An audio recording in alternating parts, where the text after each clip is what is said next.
صرف سیاسی حالات ٹھیک ہوں گے، امریکہ کی یہ کوشش رہی ہے کہ پاکستان میں سیاسی عدم استحکام رہے۔ خان صاحب جو ہیں وہ ہمیشہ اس بات کی طرف اشارہ کرتے رہے، سائفر کا کہتے رہے، وہ سائفر کے حوالے سے خان پہ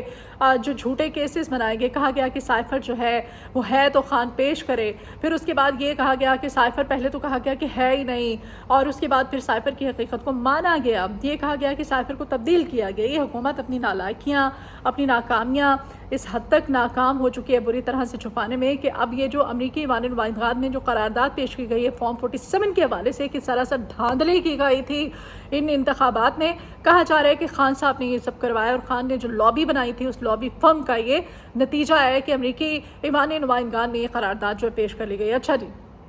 یہ قرارداد ان سے ہضم نہیں ہوئی۔ دوسری جانب سے ناظرین گرامی، وہ اب یہ اسمبلی فلور پہ اب سے کچھ ہی دیر پہلے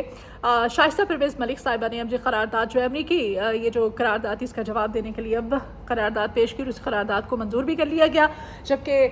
جو سنی اتحاد کونسل ہے،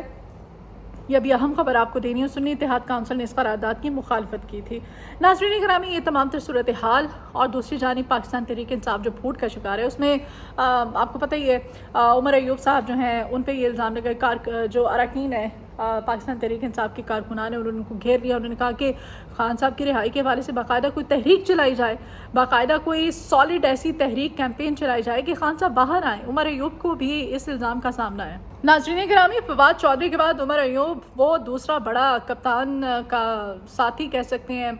عمران خان صاحب کے قریبی ساتھی ہیں، جن پہ کہ اسٹیبلشمنٹ کا بندہ ہونے کا الزام لگایا جاتا ہے، اور کہا جاتا ہے کہ اسٹیبلشمنٹ کے ساتھ ان کے بڑے مراسم ہیں۔ اپنے پچھلے ویلاگ میں اس کا ذکر اور ڈیٹیلز بھی آپ کے سامنے رکھ چکی ہوں۔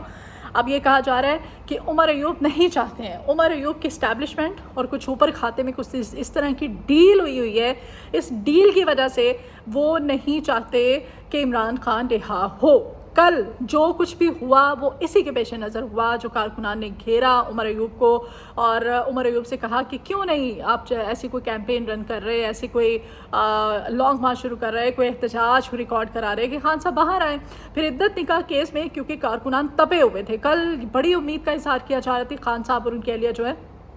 ان کی سزائیں ختم ہو جائیں گی، لیکن سزاؤں کو برقرار رکھا گیا۔ کارکنان شدید غصے میں تھے، انہوں نے کہا تو پھر عمر ایوب وہاں سے بچ نکلنے میں تو کامیاب ہو گئے، لیکن گھر جاتے ہی انہوں نے نہ صرف وہاں پر اپنا استعفیٰ جو ہے وہ اپنے پارٹی عہدے سے استعفیٰ لے لیا۔ تو اب ان کا جب متبادل ڈھونڈا جا رہا تھا تو پھر ان کو یہ کہا گیا ہے کہ نہیں، اب تمہارا متبادل چونکہ شیخ وقاص اکرم صاحب لائے جا رہے تھے عمر ایوب کی جگہ پر، تو پھر ان کو کہا گیا کہ نہیں، اب تم دوبارہ سے پارلیمانی پارٹی کا اجلاس ہوا ہے آج، پاکستان تحریک انصاف کی اس پارلیمانی پارٹی کے اجلاس میں عمر ایوب صاحب جو ہیں اب کوششیں کر رہے ہیں اراکین کو منانے کے لیے، پارٹی کی جو دیگر لیڈرشپ ہے ان کو کسی طرح سے کہ خان صاحب کو کہیں کہ نہیں، اللہ کا واسطہ استعفیٰ جو ہے وہ منظور نہ کریں تو وہ استعفیٰ واپس کر دیں۔ بہرحال یہ صورتحال ہے اب، اور یہ کپتان کا دوسرا کھلاڑی، دوسرا ساتھی جس پہ کہ اسٹیبلشمنٹ کے تعلقات ہونے کا الزام لگایا جائے۔ ناظرین گرامی، دوسری جانب آپ کو یاد ہی ہے شیر افضل مروت صاحب جو ہیں وہ کافی خوش ہیں عمر ایوب کے اس استعفے سے۔ شیر افضل مروت جو ہے انہوں نے کہا ہے کہ عمر ایوب کا استعفیٰ تو کچھ بھی نہیں ہے، اب پارٹی کی تمام تر ساکھ، پارٹی کے معاملات بہتر تبھی ہو سکتے ہیں جب شبلی فراز بھی استعفیٰ دے۔ شبلی فراز اور شیر افضل مروت آپ کو بتائیے پارٹی کے جو پارلیمانی امور ہیں، پارلیمانی اجلاس ہوتے تھے، اس میں ان کے اختلافات کافی حد تک پہلے بھی سامنے آ چکے ہیں، اب بھی کھل کے ایک دوسرے کے سامنے آ رہے ہیں۔ تو شبلی فراز نے کہا ہے جی کہ نہیں، میں اس بات کا جواب دینا ہی پسند نہیں کرتا، میں اس کو مطلب اس پہ کوئی رد عمل نہیں دینا چاہتا۔ تو یہ پاکستان تحریک انصاف کی مشکلات ہے، جس کی وجہ سے پاکستان تحریک انصاف کے بانی جو ہیں وہ ابھی ان کی رہائی کے حوالے سے جو معاملات ہیں وہ سیٹل ڈاؤن ہوتے ہوئے نظر نہیں آ رہے ہیں۔ لیکن امریکہ کی جانب سے مشاہد حسین سید صاحب جو ہیں وہ بارہا اس طرف اشارہ کر رہے ہیں کہ اس سے پہلے کہ امریکہ کال کر کے کہہ دے کہ خان کو رہا کرو، تو معاملات کو حکومت کو چاہیے، ان اتحادی جماعتوں کو چاہیے، اس اتحادی حکومت کو چاہیے کہ معاملات کی سنگینی کو سمجھ جائیں۔ ناظرین گرامی، عدم استحکام کی طرف یادی آپریشن عدم استحکام جو ہے یہ عدم استحکام کا شکار ہے، کیونکہ بلوچستان اور خیبر پختونخوا کی حکومتوں کی جانب سے کہا جا رہا ہے کہ جب بھی ہسٹری میں پاکستان کی کوئی بھی آپریشن شروع کیا گیا ہے تو کیوں بلوچستان اور خیبر پختونخوا ہی ان کی جو ہے وہ ہٹ لسٹ پہ ہوتا ہے۔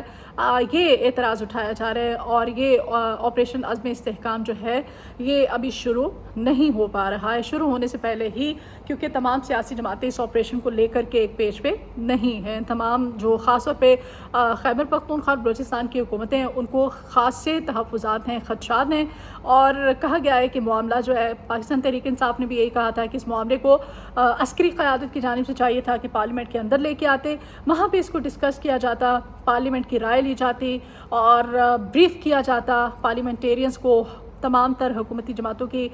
تمام تر جو سیاسی جماعتیں ہیں ان کی رائے لی جاتی، اس کے بعد متفقہ طور پر اس آپریشن کی منظوری دی جاتی. تو یہ ملکی حالات، تمام تر صورتحال جو کہ میں نے آپ کے ساتھ شیئر کی، لیکن جو امریکی مانند نمائندگان کی قرارداد تھی اس کو حکومت کی جانب سے کہا گیا کہ پاکستان میں یہ مداخلت ہے. جب سائفر کہا جاتا ہے تو کہتے ہیں کہ خان جو ہے وہ ملک کے ساتھ غداری کر رہا ہے، لیکن اب جب یہ فارم 47 کی طرف اشارہ کیا گیا، انتخابات کی غیر شفافیت پر سوال اٹھایا گیا، تو کہا جا رہا ہے کہ پاکستان کے اندرونی معاملات میں مداخلت ہے. اس قدر دوغلا اور دوہرا معیار اس حکومت کا، اور اب اس کا جواب دینے کے لیے جو قرارداد پیش کی جا رہی ہے اس قرارداد کو منظور کر لیا گیا ہے. ویلاگ میں کچھ اہم خبریں آپ کے سامنے رکھی، امید ہے آپ کو پسند آئی ہوں گی. اگلے ویلاگ میں انشاءاللہ آپ سے ریگولر ملاقات ہوا کرے گی. مجھے آپ کے فیڈ بیک کی ضرورت ہے ناظرین، اپنا فیڈ بیک مجھے ضرور دیا کیجیے. میرے چینل کو سبسکرائب کیجیے گا، میری ویڈیو پسند آئے تو لائک کا بٹن پریس کیجیے گا، کلک کیجیے گا، اور میری ویڈیو کو شیئر بھی کیا کیجیے. کمنٹ میں آپ اپنا فیڈ بیک مجھے دے سکتے ہیں. اپنا بہت خیال رکھیے گا. اللہ نگہبان.